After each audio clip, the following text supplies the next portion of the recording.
This morning, the Princess of Wales back on the global stage. Kate's first international trip since her cancer recovery, stepping out on her own, a research trip of sorts, learning about a cause she cares deeply about. Thousands of people have packed the square. People are hanging out the windows, and you can see her right here, meeting some of her littlest fans. The Coronation Anniversary was meant to be a polished celebration of duty, unity, and royal continuity. But one glittering object changed everything. When Princess Catherine saw Queen Camilla wearing Princess Diana's tiara, the room did not merely fall silent, it froze. Catherine's face shifted, William stepped forward, and within moments, the anniversary ceremony was halted, before the monarchy could pretend nothing had happened. Before we go deeper into what this really means for the royal family, make sure to subscribe so you don't miss a single update. Catherine stopped, as if the air itself had warned her. She had entered that ceremony prepared to smile through pressure, to stand beside Charles, to support William, and to let the monarchy present its careful image of strength. The Coronation Anniversary, a yearly remembrance of the king's crowning and the promise of his reign, had been planned as a public symbol of calm after months of private strain.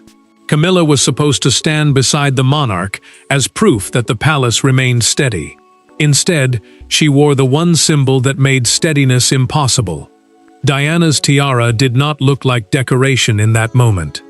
It looked like memory, placed where pain still lived. William saw the change in Catherine before anyone understood it.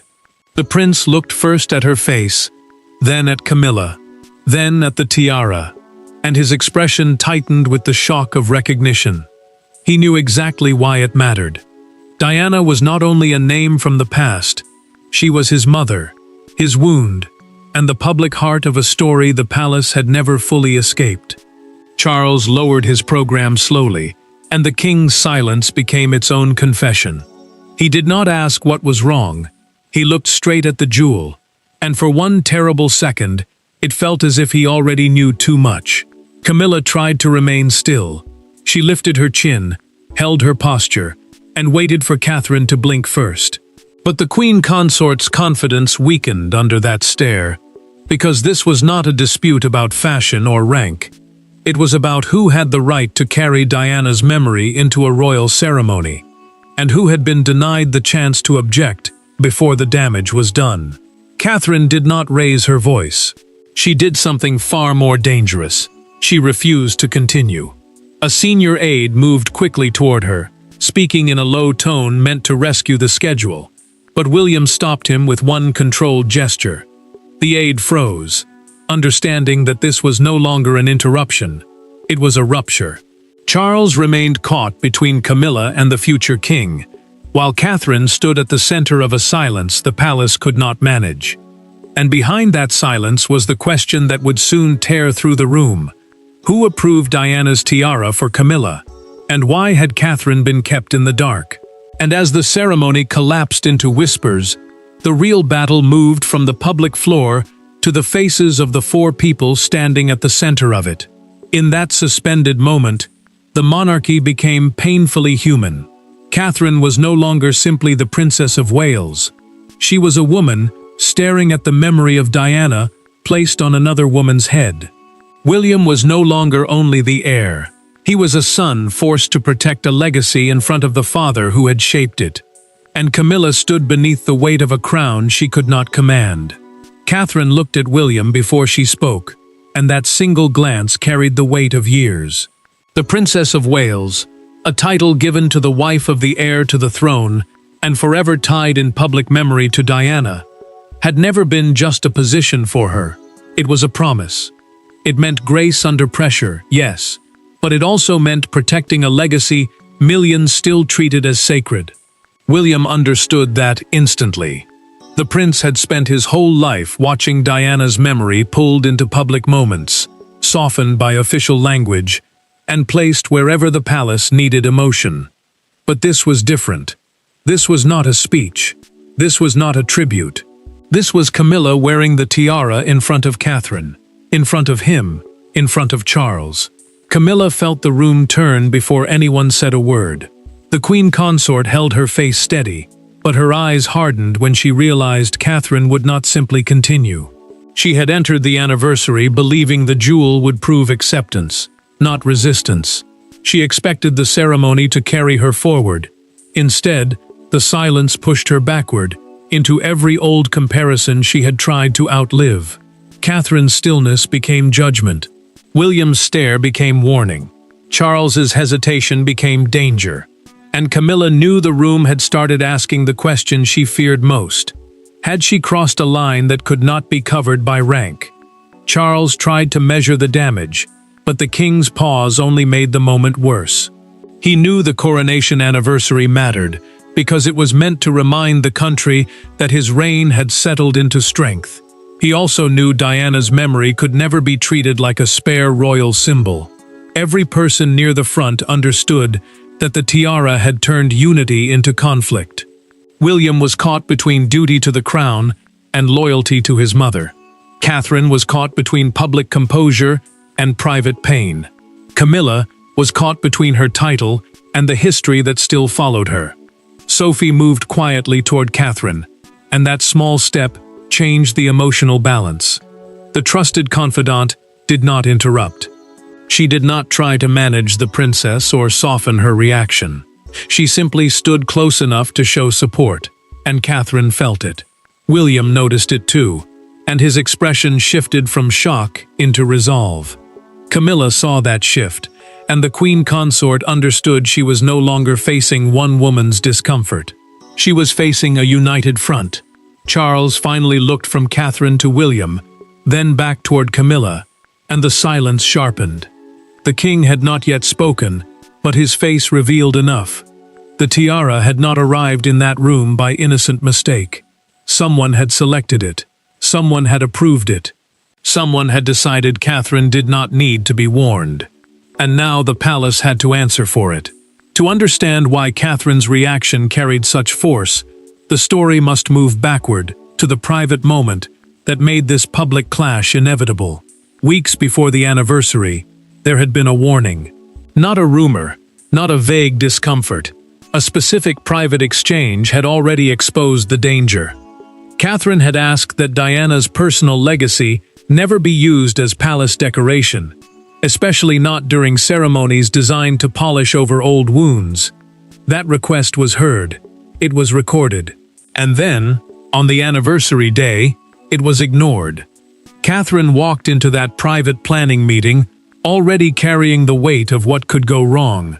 Clarence House, the royal residence long connected to Charles and Camilla, had become the quiet setting for a decision that would later shake the entire anniversary. The meeting was meant to settle wardrobe choices, guest order, and ceremonial details, but one item changed the air. A tiara connected to Diana had appeared among Camilla's options, and Catherine immediately understood the danger. The princess did not treat it as a small styling choice. She treated it as a warning sign. Camilla heard Catherine's objection and felt the meaning behind it. The queen consort did not only hear concern over jewelry, she heard a challenge to her place beside Charles. Catherine said Diana's memory should never be used to strengthen another woman's public image, especially during a ceremony built around the king's reign. William supported her quietly, but firmly. The prince told Charles that symbols mattered, because people did not forget what the palace wanted them to forget. And Charles listened, but the king did not end the matter with the force Catherine expected. Silence did the damage. Camilla sat through the rest of the meeting with her pride wounded, and Catherine saw it. The queen consort had spent years trying to stand without Diana's shadow falling across her, yet this one objection placed that shadow back in the room. William noticed the tension and stayed close to Catherine, making it clear she was not speaking alone. Charles tried to keep peace, but his desire for calm only made the wound deeper. The king wanted the anniversary to look united. Catherine wanted the memory protected. Camilla wanted recognition that did not come with old pain attached. Then the instruction changed. A palace dresser later received a revised note, returning the tiara to Camilla's final selection. The wardrobe note, A simple internal message used to confirm what a royal figure will wear at an event described the piece as historically suitable. Those words sounded harmless. They were not. They buried Catherine's warning beneath polished language and allowed the decision to move forward without facing what it really meant. Charles was told only part of the truth, and that partial truth became dangerous. The king heard that the jewel carried history, not that it carried objection. Catherine's concern had not vanished. William's support had not faded. Camilla's hurt had not healed. The palace had simply moved around all of it, choosing ceremony over honesty. And when Catherine later saw that same tiara on Camilla's head, she knew immediately that the boundary had not been misunderstood. It had been crossed. So when Catherine halted the ceremony, she was not reacting to a surprise. She was responding to a promise that had been broken. The confrontation did not begin with shouting. It began with Catherine turning toward Camilla and refusing to move. The music softened, aids stalled, and William's jaw tightened as the silence widened between two women bound to the same royal story in very different ways. One wore the tiara, one carried the wound, and for the first time, Catherine made the palace stop pretending those things were separate. Catherine stepped away from the line of movement, and the whole order of the anniversary changed around her. The anniversary procession, the formal movement of royal figures through a ceremony, had been planned to show unity and calm. But now guests were quietly redirected. Aides lowered their voices, and the polished rhythm broke apart. Camilla followed only because she had no graceful way not to. The queen consort understood that Catherine was not asking for a private word to avoid embarrassment. She was forcing a truth into the open before anyone could bury it again. William stayed close enough to hear every word.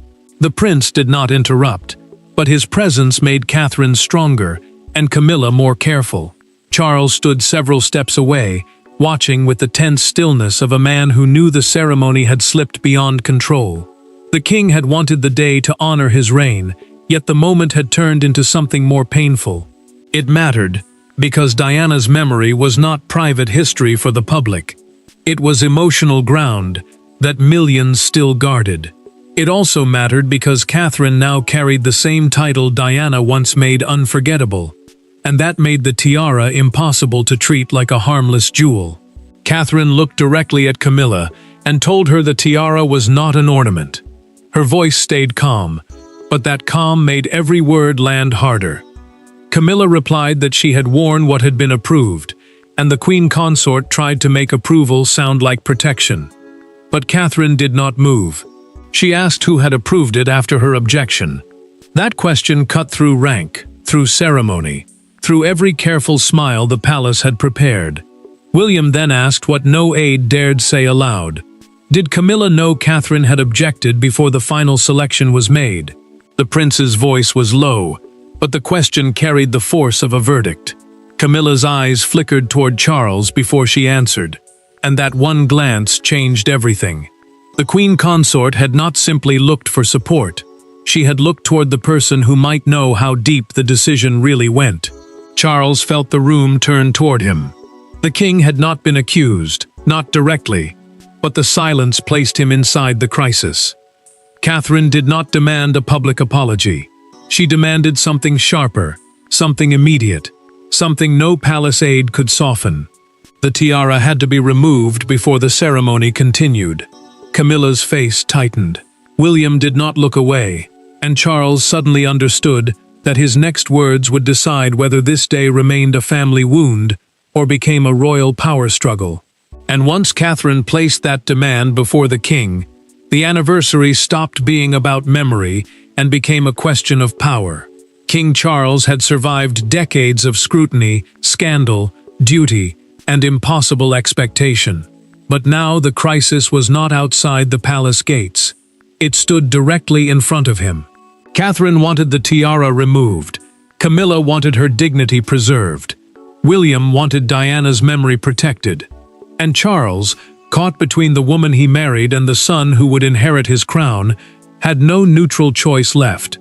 Charles read the room without speaking, and every face gave him a different warning. Catherine stood firm, controlled but wounded. William watched him with the steady pain of a son who had reached his limit. Camilla waited for protection, expecting the king to pull rank and rescue her from humiliation. But the monarch knew the anniversary could not continue by force. Ceremonial authority, the king's power to approve the order, timing, and public shape of a royal event, now belonged to him alone. If he continued the ceremony as planned, Catherine's pain would become public betrayal. If he stopped it, Camilla's defeat would be seen by everyone. Charles slowly set his folded program down, and that small gesture changed the air. He was no longer hiding behind printed order or palace timing. The king understood why the moment mattered. Diana's legacy was not a closed chapter inside the family. It remained one of the deepest emotional bonds between the monarchy and the public. For William, it was not history, it was his mother. For Catherine, it was not only respect, it was the legacy attached to the role she now carried. And for Camilla, it was the one shadow her title could never fully remove. Camilla's face tightened when Charles did not immediately defend her. The queen consort had expected certainty from him, not hesitation. She had stood beside the monarch through years of judgment, and now, when the room seemed to turn against her, she needed him to stand beside her again. But Charles looked past pride and saw danger. He saw William's anger. He saw Catherine's restraint. He saw that the tiara had turned the anniversary into a test of whether the palace still believed silence could solve everything.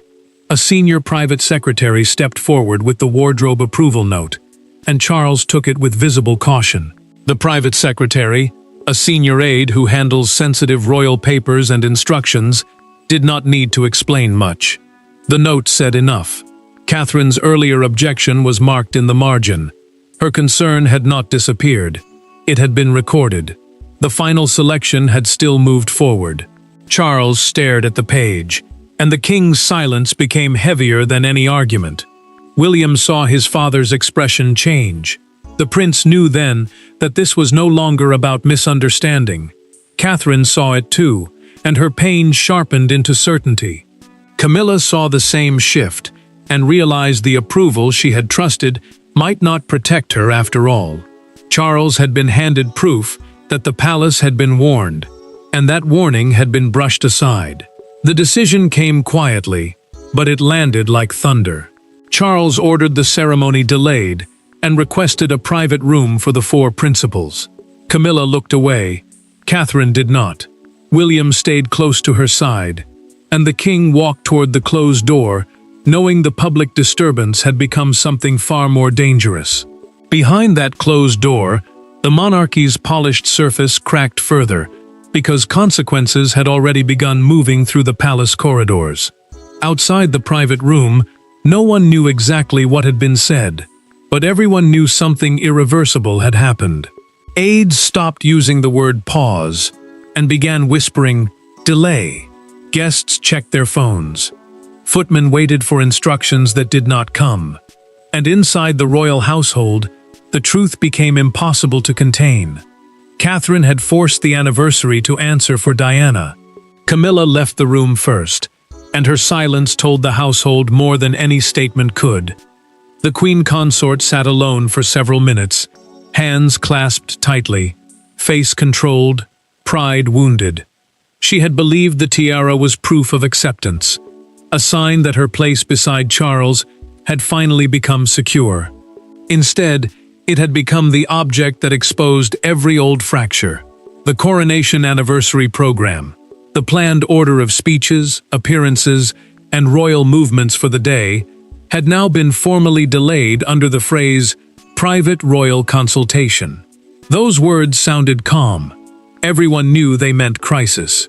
Catherine withdrew with Sophie, and the trusted confidant did not offer empty comfort. She told the princess that silence would have been easier, but it would not have been honest. Catherine absorbed that quietly, because she knew exactly why the moment mattered. Diana's memory was not only family pain, it was public trust. If the palace could place that symbol on Camilla without warning William or Catherine, then every promise about respect, healing, and unity meant very little. Sophie saw the strain in her face and stayed close, not as a shield, but as proof that Catherine had not stood alone. William received the message while aides were still trying to steady the room. The prince looked down, read it once, then read it again. The message confirmed that the tiara choice had been discussed after Catherine's objection, which meant the warning had traveled higher than anyone first admitted. William's expression changed from anger to cold certainty. He had wanted to believe this was careless. Now he understood it had been allowed. Catherine saw his face and knew the truth had reached him too. Charles moved quickly after that. The king ordered the wardrobe file sealed for internal review, meaning the papers linked to Camilla's final styling decision would be locked down and examined by senior staff. That order frightened the aides because it meant the monarch wanted names, not excuses. Camilla heard about the sealed file and stiffened. The queen consort understood that the question was no longer whether Catherine had overreacted. The question was, who had ignored her? The palace tried to control seating, timing, and guest movement, but the emotional shock kept spreading.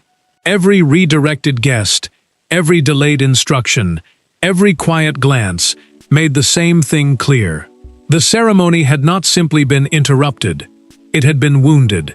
Charles could delay the program, and aides could soften the language, but no one could undo the sight of Catherine refusing to move.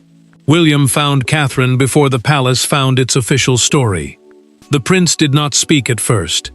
He simply stood beside her, carrying the same memory, the same anger, and the same decision forming between them. Catherine looked at him and understood that the next choice would not belong to aides, files, or palace wording. Before the palace could decide its official story, Catherine and William had to decide what this moment would mean for Diana's memory. The loudest moment of the day happened in silence, away from aides, away from ceremony, away from Camilla and Charles. William and Catherine stood together with no institutional buffer between them. The prince did not need to ask why she had stopped. She did not need to explain why the tiara hurt. Between them was Diana not as history, but as a mother, a memory, and a line neither could allow to be crossed again. William looked at Catherine and saw the cost of what she had done. The princess had halted a royal ceremony in front of the people trained to notice everything, and she knew how the palace could frame that kind of moment. Defiance, drama, disruption. But the prince did not let those words enter the space between them. He told her that protecting dignity was not rebellion. He said some moments demanded silence, and some demanded a line. Catherine heard the pain in his voice, and it steadied her more than any official reassurance ever could. Catherine understood why the next choice mattered. The revised anniversary program, the shortened version of the ceremony prepared after the delay, could still resume and pretend the damage was manageable. But Diana's legacy could not be treated casually. Not after a warning had been ignored, and a symbol had been placed on Camilla's head without family consent. William knew the future monarchy would be judged by how it handled memory, not just power. The future king understood that people did not only watch crowns and carriages. They watched whether pain was respected. William finally said what he had been holding back all day. The tiara had never been just a royal object to him. It belonged to a part of his life the palace could not polish, soften, or control. Catherine listened without interrupting, and her expression changed. She had carried the wound as duty, but now she saw it as his wound too. The prince was not simply defending a public image. He was defending his mother from being used in a moment that would have broken her heart. Catherine made her condition clear. The ceremony could continue only if Camilla removed the tiara. And there had to be an internal acknowledgement that Diana-linked pieces required family consent before major royal use. Family consent meant that those closest to Diana's legacy, especially William and Catherine, would have a voice before any object tied to her memory appeared in a public royal setting. It was not revenge, it was protection. William agreed without hesitation. The prince also understood the risk. If the tiara disappeared before the ceremony resumed, the public would notice. If Catherine refused anniversary photographs beside Camilla while the jewel remained, the palace would face a sharper crisis. But the princess did not bend. She would not stand in a smiling portrait beside the queen consort, while Diana's memory sat between them like a stolen peace offering. William reached for Catherine's hand, and that quiet gesture became the turning point. They were no longer reacting. They were deciding. Camilla could keep her title. Charles could preserve the ceremony. But neither of them would be allowed to turn Diana into decoration. The future king and the princess had drawn the line together, and now the king had to choose how the anniversary would return. When the anniversary resumed, the tiara was gone, and the world immediately understood that something far greater than a wardrobe change had taken place. By evening, the monarchy could no longer contain the meaning of the missing tiara. The public did not need an official explanation to understand the symbolism. Camilla entered the resumed anniversary without Diana's jewel. Catherine stood composed beside William, and Charles looked older than he had that morning. One absence became the image of the day. The tiara was gone, but its shadow was everywhere. Catherine returned with a calm that felt louder than anger. She stood beside William, and the prince stayed close enough for everyone to understand that this was no private disagreement hidden behind palace walls. The revised ceremony, meaning the shortened version of the original anniversary program after the delay, moved forward with a new order. William and Catherine were placed nearer to Charles, while Camilla appeared with less ceremonial focus than before. That change mattered because royal placement is never random. It tells the public who carries weight, who has been protected, and who has quietly lost ground. Camilla walked back into the anniversary without the tiara, and the queen consort knew the public would notice. Palace communications avoided naming the jewel directly, but silence could not erase the difference. Viewers had already seen her wearing Diana's tiara earlier. Now they saw the empty space where it had been. Charles kept his face composed, yet the king seemed burdened by the choice he had made. He had preserved the ceremony, but he had also confirmed that Catherine's objection could not be dismissed.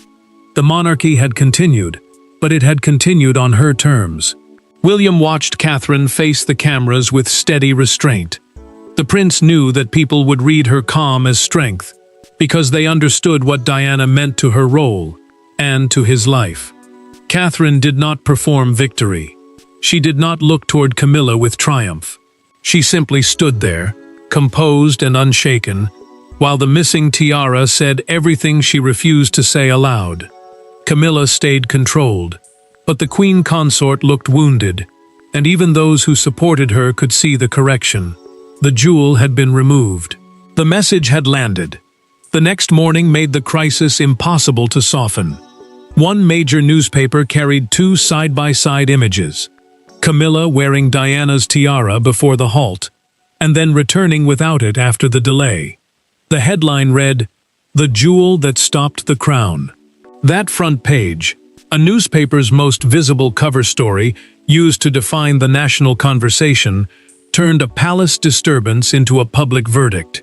It mattered, because the country did not see only jewelry. It saw Catherine drawing a boundary around Diana's memory. Crowds gathered outside Kensington Palace, with white flowers and handwritten cards for Diana. Some stood silently. Some whispered Catherine's name. Some simply looked toward the gates, as if the past had come back and demanded respect. William heard about the gathering and said nothing for several moments. The prince understood what the public had understood. This was not weakness. This was memory fighting back. Charles saw the headlines and knew the palace had lost control of the meaning. Camilla saw them too, and the queen consort understood that the missing tiara had become larger than the jewel itself. Catherine's decision had not weakened the monarchy. It had forced the institution to admit which memories still belonged to the people. And when the noise finally settled, the royal family was left with the verdict no palace statement could soften. In the end, The Coronation Anniversary was remembered for the moment it failed to control. Not the speeches, not the order of service, not the carefully arranged unity. It was remembered because Catherine stopped, looked at Diana's tiara, and refused to let memory be dressed up as convenience. That refusal changed the meaning of the day. It gave the monarchy a verdict it could not rewrite. Catherine emerged from the crisis changed in the eyes of the household. She was not seen as disruptive. She was seen as protective. The princess had risked criticism, whispers, and palace resentment because she would not allow Diana's legacy to become ornamental. That mattered, because royal symbols are never empty. A jewel can carry history, pain, loyalty, and betrayal all at once. Diana linked jewels, meaning pieces closely tied to her life and public memory, would no longer be used in major royal ceremonies without direct consultation with William and Catherine.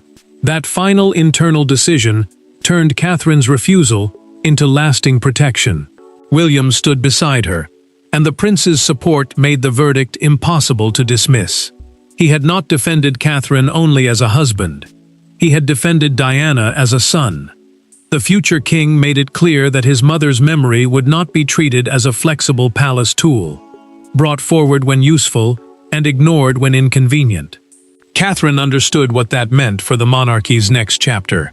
If William was willing to draw that line now, then the future would not be built on silent wounds dressed up as tradition.